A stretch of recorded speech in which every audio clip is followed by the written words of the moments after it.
Abonnez-vous massivement sur Edoxy TV News.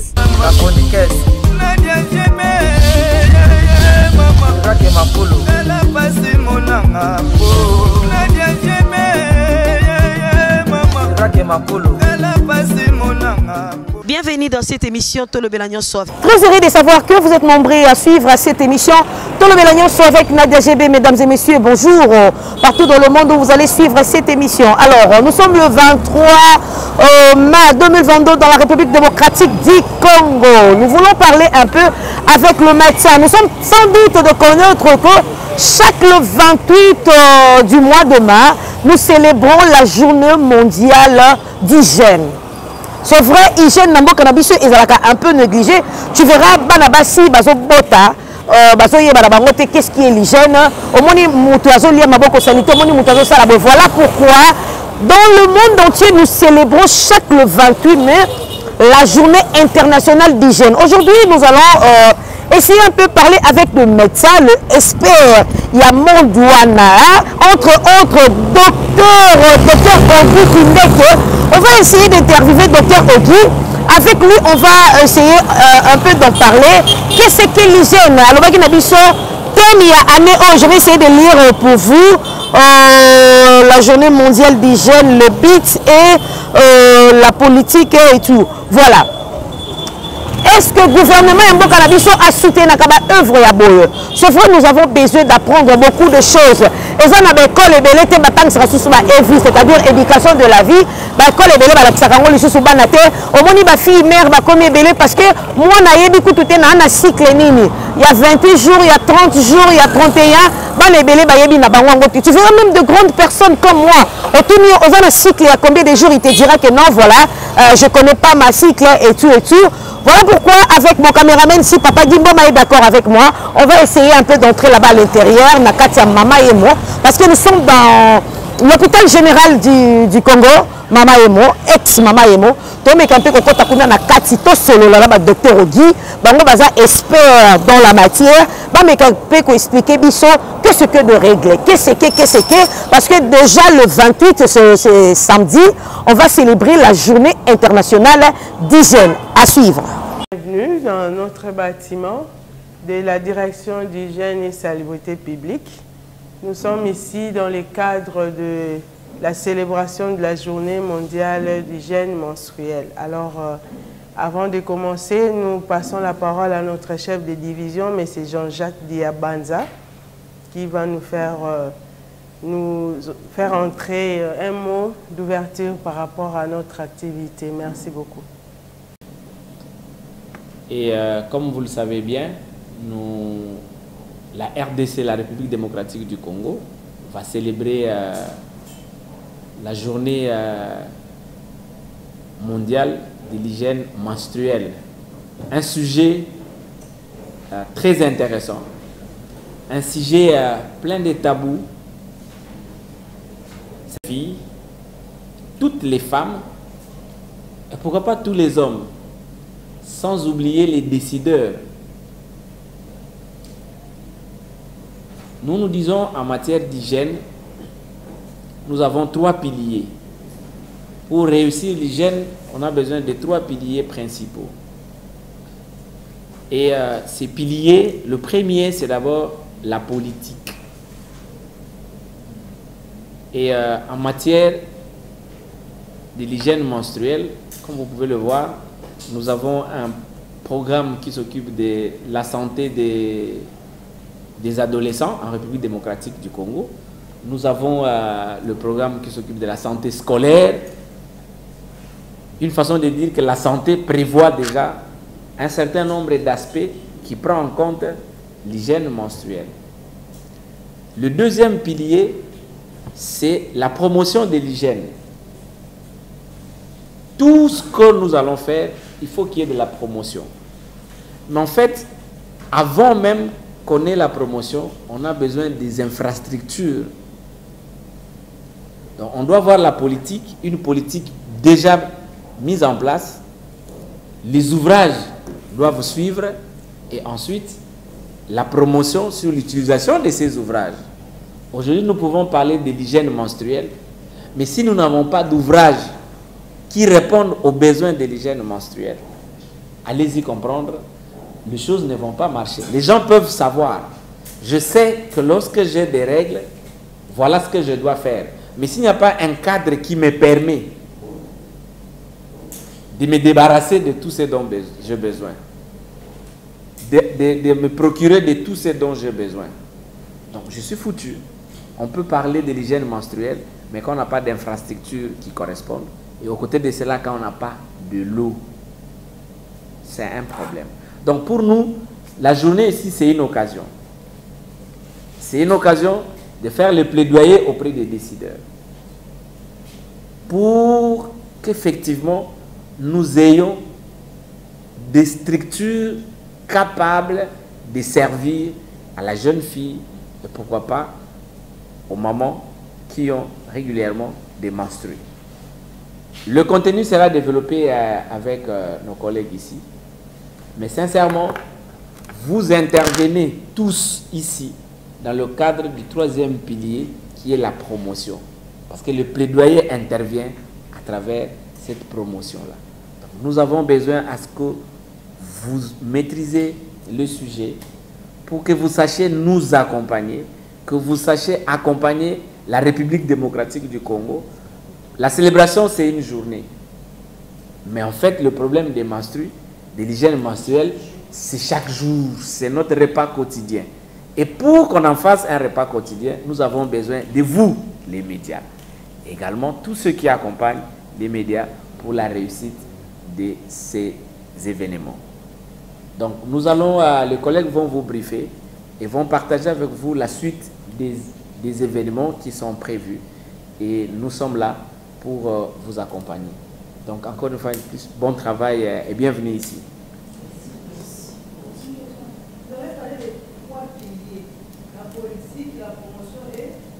Les ouvrages. Ouais. Voilà, donc je vous laisse entre les mains de mes experts. Les directeurs auraient bien voulu être là, mais il est dans une activité très importante. Et c'est comme ça qu'elle a décidé, dit bon, c'est la communication. Jean-Jacques, tu t'en occupes. Voilà, merci beaucoup.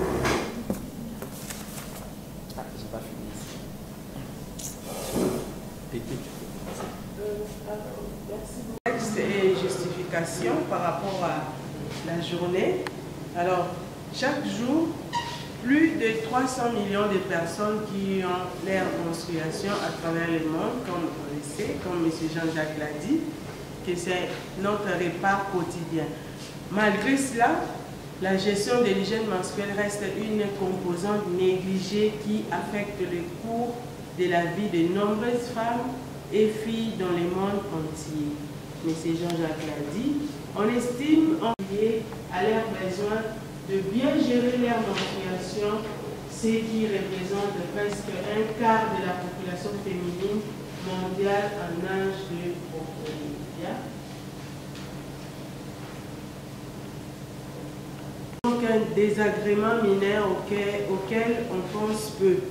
Pour des millions d'autres personnes, pourtant, ce cycle tout à fait naturel peut être synonyme de violence, car le début de la menstruation peut mener au mariage d'enfants, à la violence sexuelle et à des violations de l'autonomie corporelle. Des stigmatisations, d'opportunités manquées, car la douleur, inconfort ou l'absence de produits d'hygiène peut conduire à la déscolarisation et des pertes de dignité. Les filles et les femmes handicapées se heurtent à des difficultés encore plus grandes à ce qui a trait à la gestion de leurs règles d'une façon hygiénique. Elles font face à une double stigmatisation, bien sûr, par suite des normes sociales concernant les genres et les menstruations d'une part et de leur handicap d'autre part. Une étude systématique menée en 2019 par l'UNICEF sur les exigences liées à les obstacles à cette gestion et les stratégies pour les personnes handicapées a montré que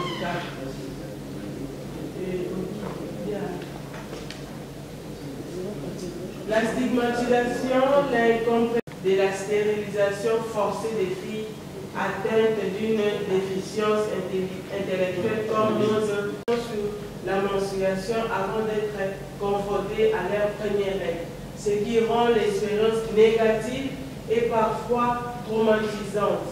La même source indique que sur le continent africain, une fille en âge de scolarisation sur 10 s'absente régulièrement à l'école pendant ses règles, selon le rapport mixte paru de la RDC 2017-2018.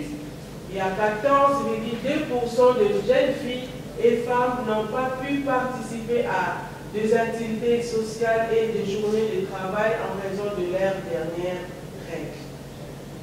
Selon les statistiques de la Banque mondiale, les filles s'absentent à l'école jusqu'à 4 jours par mois en raison de la menstruation. Merci beaucoup. On va changer un peu parce que là-bas on voulait juste parler de comprendre qu'est-ce qui se passe par rapport aux règles. Un sujet peut-être banal, mais c'est très important.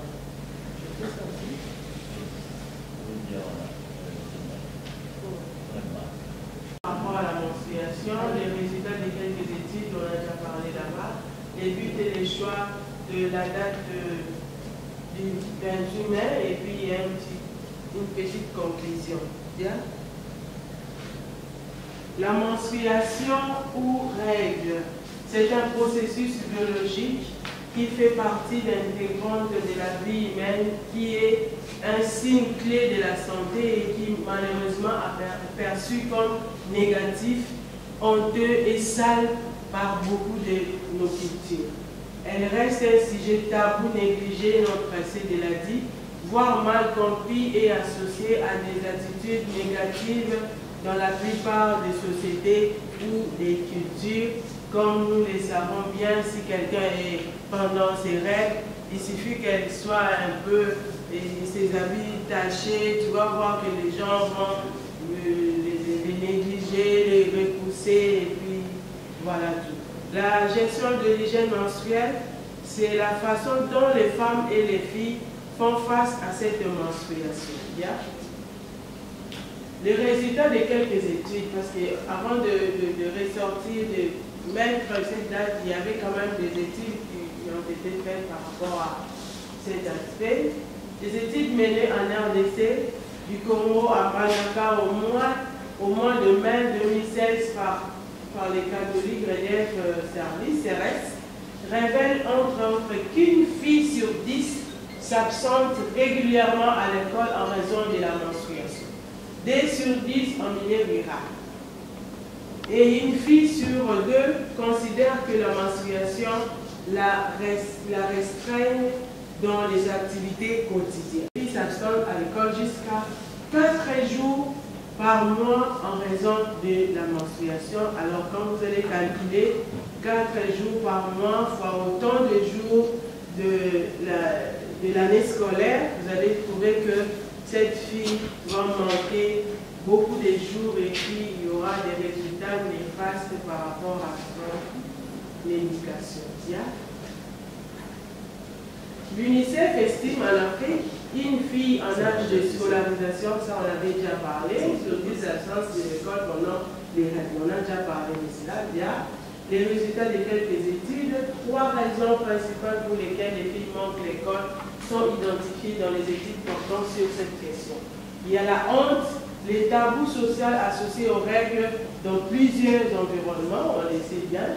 Observer inciterait les filles à ne pas se rendre à l'école, enfin de ne pas se confronter au regard de leurs camarades enseignants ou cas où une tâche manque de protection adéquate pour absorber convenablement les sangs. Vous voyez? Donc les filles vont s'absenter ou voire même les enseignants, les enseignants femmes. Le manque d'infrastructures, on avait parlé de ça. L'hygiène adaptée au sein de l'école peut vraiment faire partie de ce que les gens, même les filles, refusent d'aller à l'école.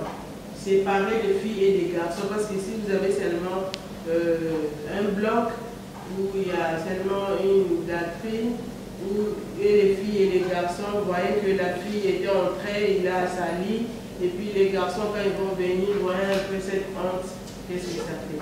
Qui leur permettait de s'échanger et de nettoyer, les pousserait à éviter les milieux scolaires. Et la douleur provoquée par les règles fait que certaines filles préfèrent ne pas se rendre à l'école. Elles peuvent se sentir mal à l'aise et incapables de se concentrer en classe. Donc, on va voir qu'une fille qui a mal au ventre, il va rester là, accroupi sur les bancs, tout ça. Vous allez voir que c'est vraiment difficile pour lui de rester ou bien d'aller à l'école. Bien?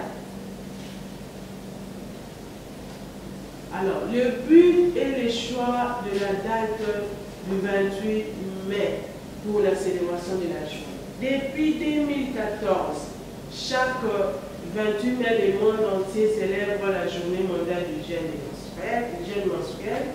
L'instauration de la journée mondiale du jeûne menstruel vise à rompre les silences et diffuser l'information pour permettre à la communauté en général et la communauté scolaire en particulier de communiquer et d'échanger sur l'amélioration de la gestion des hygiènes menstruelles. Toutes les filles ne reçoivent pas des explications sur les cycles menstruels et certaines d'entre elles ne savent même pas ce que sont les règles et c'est jusqu'au jour où celles-ci arrivent. C'est ce qu'on veut que faut rompre les silences. Alors, l'objectif de la journée mondiale de l'hygiène menstruelle, améliorer les connaissances sur l'hygiène menstruelle et la puberté. Fournir les informations et conseils sur comment gérer la menstruation. Les filles dans les écoles sans infrastructure sanitaire ratent 3 à 6 jours de cours chaque mois. Par contre, pour les femmes enseignantes, préfèrent parler de maladies ou rarement réduire la durée de leçons. Les normes culturelles interdisent aux personnes enseignantes masculines de discuter des problèmes de menstruation avec des jeunes filles. Soit ils enseignent l'hygiène menstruelle, soit tard, préfèrent soit ne pas du tout enseigner parce qu'ils ont honte de parler avec les filles. C'est ce qu'on veut rompre de ces silences et ces tabous. Changement et rôle dans la société. Pendant l'adolescence, les jeunes gens commencent d'une manière consciente à adopter des rôles et des comportements relatifs à leur genre. Dans notre société, il y a diverses croyances et préjugés à propos des rôles des filles et des garçons et leur place dans la société. L'identité du genre et rôle sont déterminés à la naissance et pendant l'enfance. Cependant, nous avons tous le droit de faire les choix sur notre rôle dans la société. Les filles aussi ont besoin de poursuivre leurs rêves. Yeah. Pourquoi parler de la menstruation? Toute une journée consacrée de l'hygiène menstruelle. Pourquoi parler de la menstruation? Une étude récente conduite au Mali a révélé que seulement la moitié des filles connaissaient quelque chose sur la menstruation avant d'avoir leurs premières règles. Donc on voit qu'il y a vraiment un petit souci. Les règles les effrayent, les embarrassent et les laissent confuses. Même si ces filles ont déjà entendu parler de la menstruation, soit elles ne comprennent pas ce que ça signifie, ou soit elles ont reçu une mauvaise information sur la menstruation. Les filles ont besoin d'être informées sur la menstruation avant même l'apparition de leur première règle. C'est alors qu'elles ne seront pas effrayées et comprennent que c'est une étape normale de la vie. Là, la menstruation mythe et fait. Dans notre société, il existe plusieurs croyances et préjugés sur les périodes des filles ou la menstruation. Les enseignants doivent être capables de faire une différence entre mythes et faits afin de sensibiliser les parents quand c'est nécessaire. Tous les enseignants, hommes et femmes, sont bien placés pour fournir ces informations et conseils au même niveau que les personnels féminins de santé et les autres femmes dans la communauté. Bien. Menstruation n'est pas une maladie ou une infection. C'est que les filles doivent savoir, les femmes. C'est un temps pendant lequel la femme est sale et doit se sentir honteuse ou gênée. C'est pas un temps. Non. C'est pas un temps. Non. Ce n'est pas un temps. Ah oui. Donc on ne doit pas se sentir qu'on est sale. Mais souvent parce que même à la maison, tu vas voir les hommes, ils vont repousser les femmes parce qu'il est pendant la période du mois. Ils ne préparent même pas. Ils vont suivre ce qui est écrit dans la Bible. Alors des filles dans les écoles, l'absence d'intimité dans les latrines. Quelquefois, les latrines sont sales, les latrines ne sont pas séparées entre filles et garçons, les portes ne sont pas sécurisées, faible concentration et de participation, y compris le fait de ne pas se mettre debout pour répondre aux questions. Tu vas voir quelqu'un là ainsi, refuse de se lever. Il n'y a pas d'eau, ni les savons, les seaux, les marmites ou bien les corps pour permettre aux filles de se laver et de laver aussi ses habits tachetés. Elles ont peur que quelqu'un puisse voir leur linge de protection et se moquer d'elles. Elles ont la peur de voir quelqu'un utilise leur linge pour les ensorceler. Elles n'ont pas de sac approprié pour garder leur bande hygiénique. Ce sont là les défis que les filles sont en train de confronter par rapport aux menstrues. L'impact de la mauvaise gestion de l'hygiène menstruelle sur l'éducation des filles.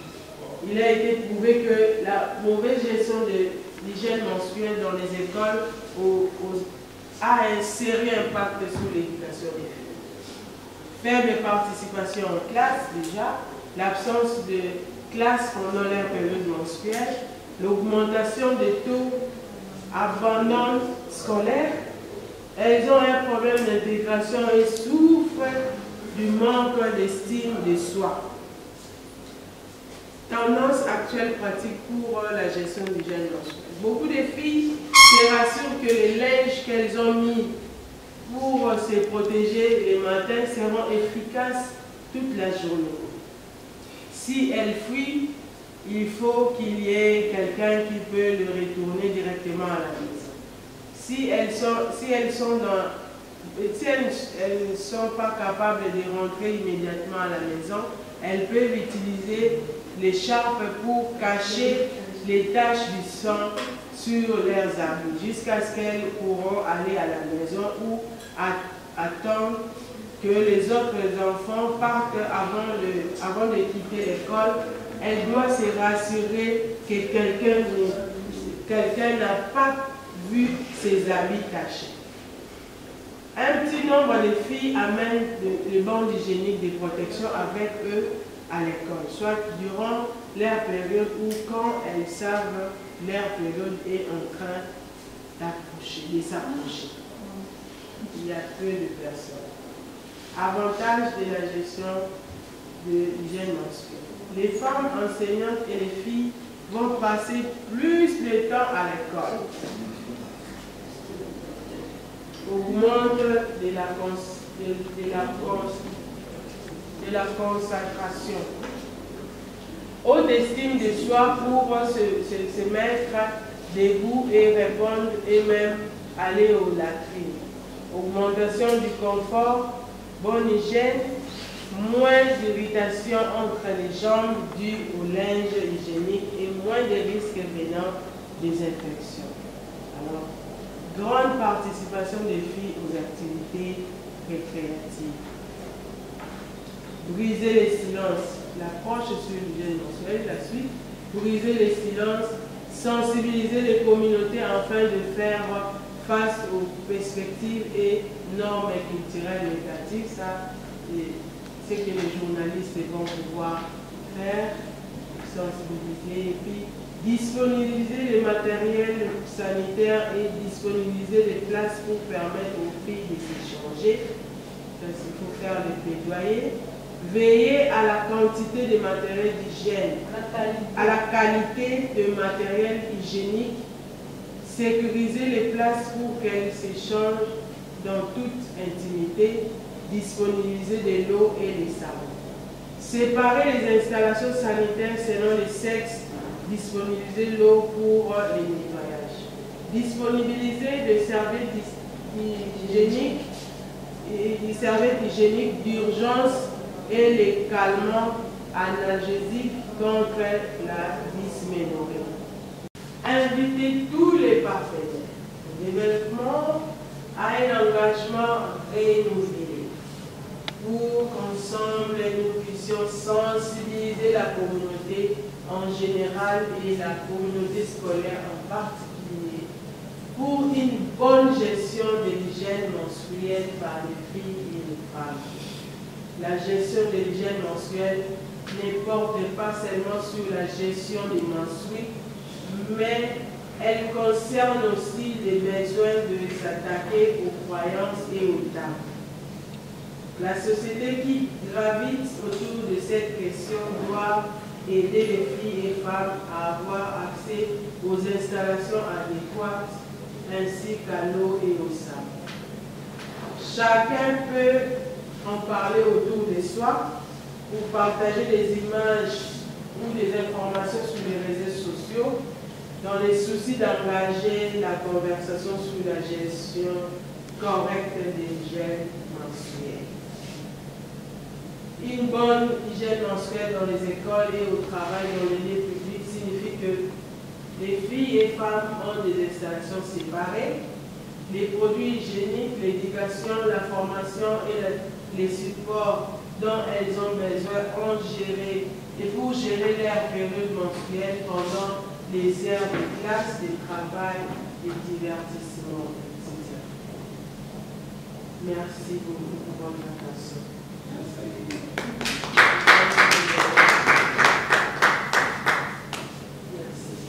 Stratégie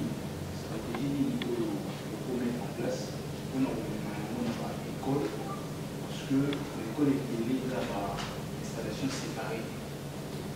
Même installation, on a passé une nouvelle stratégie pour l'école, pour apporter des lots ou peut-être l'une des choses au temps comme le voyage, pour moins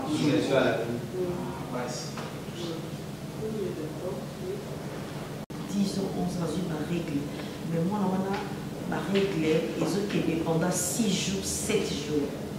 Ma règle est autour du massif. Mais ils ont qui est pendant 7 jours, 6 jours. C'est dire quoi? La question de Josué, qui demandait qu'est-ce qu'on peut faire pour que les écoles aient des douches, des toilettes séparées. D'abord, c'est à nous et à vous, on va faire des plaidoyers comme on avait dit là-bas. Tout ça là-bas va plaidoyer auprès des décideurs parce que on est autour, ça là que la décision au que tu veux changer l'eau, tu veux changer l'eau. Biso to mémé dit que par rapport il y a gestion, il y a hygiène menstruelle dans les écoles, toujours proposer qu'il faut toilettes séparées, filles et garçons, et puis autant la possibilité à ça la peu douche dans le cadre de l'école au cas où moi dans mon menstruation écoutez lié par règle disons écoutez lié dans le cadre de l'école.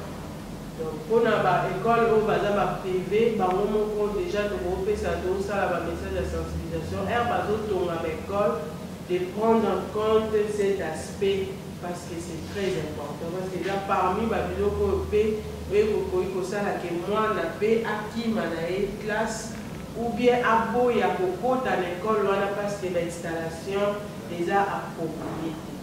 C'est un peu ça. Donc, c'est aux décideurs, nous, on va faire des plaidoyers, c'est aux décideurs de s'engager, il y a pour essayer de changer le lingue ya kosala ndenge ezalaki liboso ke batika ba toilette ba douche ezali mais ba bandela kosala ke douche ou ezali toilette bloc et ba toilette séparées les filles et les garçons et puis qu'on prévoit douche moko pona bana basi na ba période na bango ya ba règle. Merci beaucoup. Il y a en fait net biso net dans la communication. La communication, tout ça, la stratégie. Ça déjà communication est. Alors, stratégie au biseau, au niveau de la direction de l'hygiène et salubrité publique, où ils ont mis en place par rapport à tout dans la rue, les appliqués.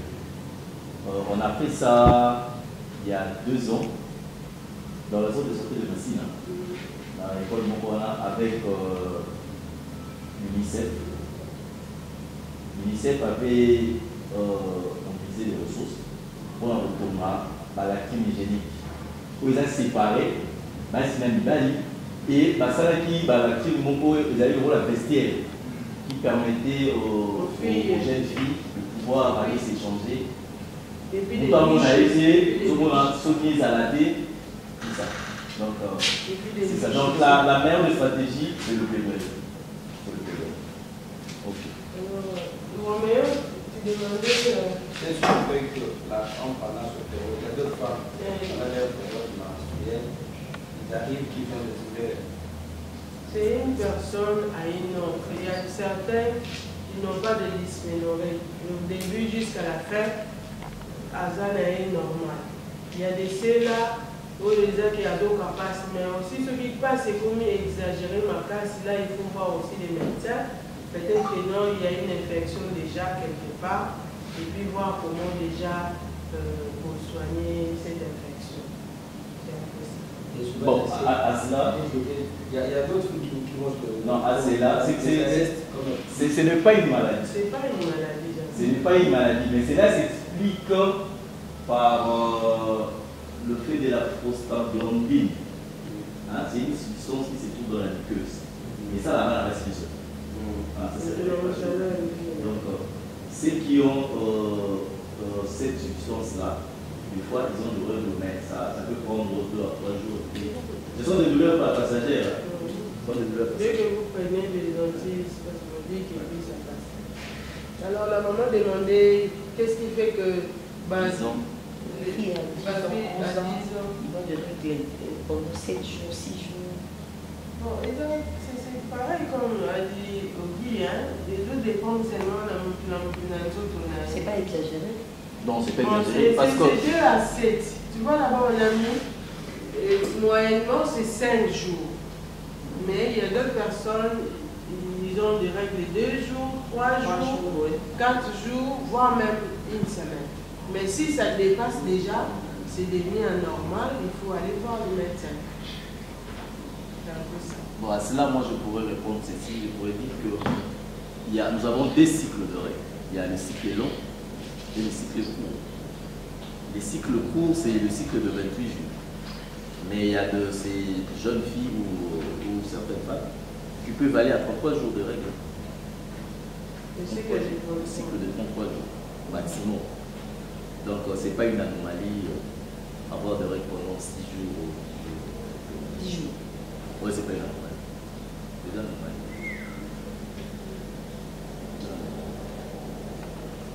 Bien, c'est tout.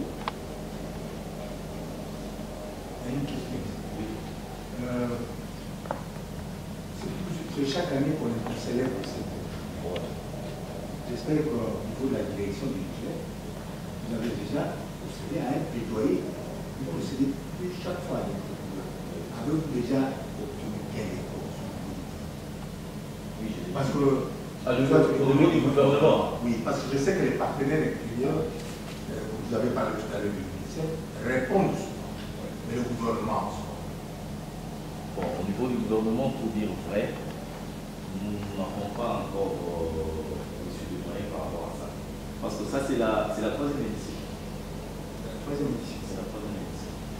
Donc, la journée a été instaurée en 2014, mais nous avons commencé à la célébrer. La première fois, c'était en 2018. Ça, c'est forcément la troisième édition. Parce que l'année passée, nous n'avons pas célébré. Je sais que nous, on veut qu'il y ait vraiment l'attention par rapport à cette journée, que les journalistes nous accompagnent. Parce que quand vous faites trop de bruit aussi à la télé, tout ça, et puis les décideurs vont pouvoir voir, non, il y a vraiment une journée, c'est vraiment utile, il faut vraiment qu'on mette l'action. Moi, je pense que, à part les plaidoyers et les sensibilisations que les journalistes peuvent faire, ou la société civile ou le gouvernement, pourquoi pas instaurer des systèmes de faire le baladeur de porte à porte. Il faut aussi aller faire des sensibilisations de porte à porte. Comme l'autre fois, dernièrement, on avait fait des sensibilisations sur l'enregistrement des enfants à l'échelle civile. On était allé de porte à porte. On avait vu qu'il y avait un résultat. Pourquoi pas les hommes aussi faire ça, faire cette expérience, sinon ça va aussi donner un bon résultat. Oui, c'est ça. Pour abonder un peu dans le même sens. C'est bien que la presse puisse se sensibiliser. C'est bien d'associer la presse à la sensibilisation. Mais je crois qu'une campagne de sensibilisation d'une manière, à la manière d'une journée porte ouverte, serait aussi une solution pour la direction. Parce qu'on est encore à la troisième édition, où, comme vous l'avez dit, beaucoup de gens ne connaissent pas l'importance de la journée nationale. Une journée porte ouverte, peut-être dans les écoles, voilà, justement, dans des écoles. Dans des écoles, puisque il y a des filles, dans les écoles, il y a même les filles, dans les filles, et même auprès des éducateurs. Voilà. Auprès des éducateurs, pour qu'ils comprennent le rôle, l'importance. Voilà. Merci beaucoup. Est-ce que vous savez que l'affaire de stigmatisation relative aux règles avant les écoles commence à la maison d'abord? On l'a dit, il y a des cultures dans lesquelles les femmes ne peuvent pas travailler, elles n'ont pas accès aux autres parce que simplement elles ont les règles. Et l'idée, c'est bien que le gouvernement intervienne, que les partenaires interviennent, mais l'idée, c'est d'abord que chaque personne puisse avoir dans sa tête l'importance de poser tel ou tel acte pour les menstruations et l'hygiène corporelle. Dans ces projets, parmi les volets, il y a les volets hygiène menstruelle. Alors, c'est un projet de 5 ans comme ça. Ils vont déjà nous accompagner par rapport à la gestion de l'hygiène menstruelle. Bien sûr, vous allez voir qu'il y a déjà des avancées. C'est que le gouvernement a déjà entendu. Ils font quand même des pas. C'est un peu ça. Oui, bonjour. Est-ce qu'on peut savoir la raison de cette réunion de folie? Le monde entier célèbre le 28 mai de chaque année la journée mondiale de l'hygiène menstruelle. Et aujourd'hui, on a voulu réunir la presse pour pouvoir leur briefer sur l'importance de cette journée. Par rapport à cette journée, est-ce qu'en République démocratique du Congo, elle a l'impact ou qu'est-ce que vous voulez communiquer en réalité? Nous voulons qu'à travers cette journée, nous voulons sensibiliser les femmes ou les jeunes filles en général pour pouvoir comprendre l'importance de la gestion de l'hygiène menstruelle.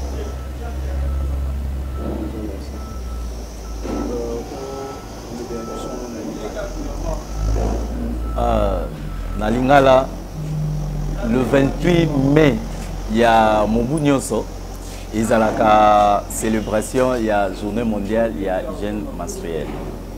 Alors, Tolingi, à travers ton occasion où tu vois que Panza Sango, pour bana basi, surtout adolescentes, pour comprendre les défis que vous êtes confrontés par rapport à la gestion, il y a des règles là-bas. Il y a le 28 et vous allez célébrer à Kinshasa. Et vous allez célébrer à Kinshasa, dans le lycée Kabamba, à partir de 9h. Alors, docteur Rogui, nous voyons aujourd'hui à Kinshasa beaucoup de filles mères. Je ne sais pas quelles précautions que vous avez prises par rapport à ces journées du 28 mai, de passer de porte à porte, sensibiliser des femmes pour ce que tout les filles est belé, que règle nous ils ne savent même pas qu'il y a 28 jours, dans 30 jours et tout. Précautions ni vos vies. Voilà pourquoi nous organisons une journée porte ouverte. Nous avons commencé par le lycée Kabamba. Et cela permettra aussi aux enseignants, voire même des parents, parce que ce n'est pas un sujet tabou. Aujourd'hui, parler de règles, on doit le parler avec nos filles, on doit leur parler, on doit briser ces silences-là. Les enfants doivent savoir, hein, maman, papa, j'ai réglé tel jour, et leur apprendre, surtout à l'école, leur apprendre comment à pouvoir gérer leur menstrues. Est-ce que vous avez un appui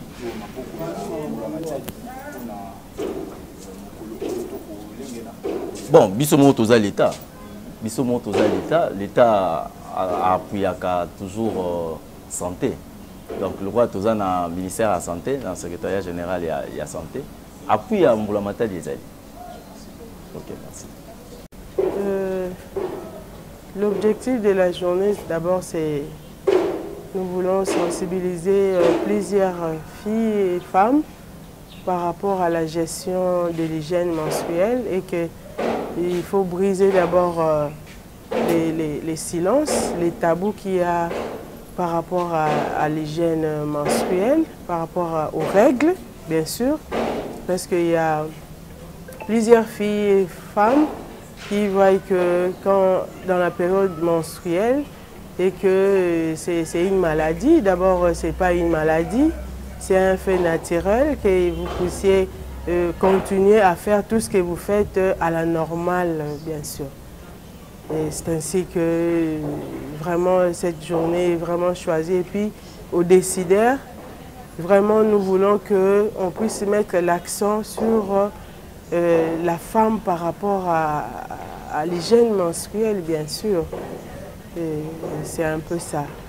Alors, par rapport à la journée, au choix de la journée, c'est le 28 mai, comme on avait parlé. Le 28 mai, c'est par rapport au cycle de la menstruation, c'est 28. Le cycle normal, c'est 28. Et puis, les 5 de mois, le mai, donc c'est les 5 jours que fait la menstruation. Alors, on a choisi les cadres du lycée Kabamba, bien sûr, parce que c'est une école où il y a quand même, c'est un lycée où il y a plusieurs filles. Nous voulons vraiment sensibiliser les filles et aussi les enseignantes, parce qu'il y a des dames là-bas aussi par rapport à la journée de l'hygiène menstruelle.